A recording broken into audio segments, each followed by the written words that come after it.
എടി നീ വിചാരിക്കുന്ന പോലെ ഇത് അത്ര എളുപ്പമല്ല. നിന്റെ വീട്ടിൽ സമ്മതിച്ചില്ലെങ്കിൽ നമ്മളെങ്ങനെ ജീവിക്കാനാണ്?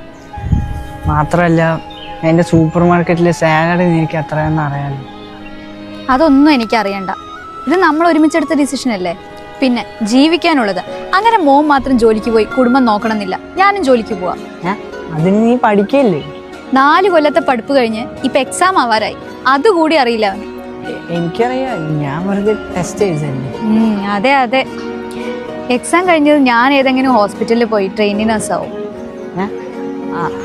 അതിന് നീ BSc കഴിഞ്ഞ് MSc എടുക്കണ്ടേ? അതായിരുന്നല്ലോ നിന്റെ ആഗ്രഹം. ലക്ഷങ്ങൾ മുടക്കി പഠിച്ചിട്ടേ നമ്മളൊരു ജോലിക്ക് കയറിയ ആ സാലറി വെച്ച് കാലാകാലം വർക്ക് ചെയ്താലും ഈ കോളേജിന് കൊടുത്ത ലക്ഷങ്ങളുടെ അടുത്തെത്തില്ല.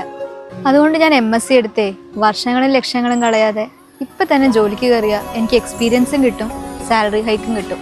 മനസ്സിലായ? ഓ, ഒടുക്കത്തെ ബുദ്ധിയാണല്ലോ. പക്ഷെ എനിക്കെന്തോ ഒരു പേടി പോലെ. നീ പ്രപ്പോസ് ചെയ്യാൻ വന്നപ്പോ ഈ പേടിയൊന്നും കണ്ടില്ലല്ലോ.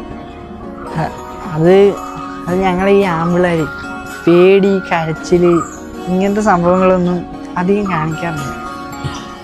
പക്ഷേ ഇന്ന് ഞാൻ എന്തായാലും പറയും, അതുറപ്പാണ്. അതെ, എന്താ ഉദ്ദേശം?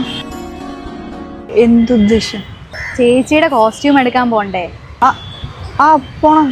പിന്നെ ഇവിടെ നിന്നിട്ട് എന്താ കാര്യം? വാ പോവാ. എന്നാലേ നാളെ പറയാം.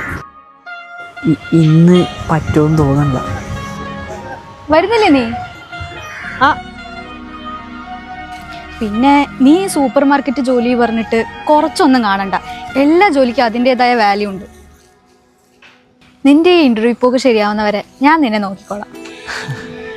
കേൾക്കാനൊക്കെ നല്ല രസമുണ്ട്. അന്ന് ഞങ്ങൾ അങ്ങനെയൊക്കെ ഡിസിഷൻ എടുത്തോണ്ടേ. എന്താടി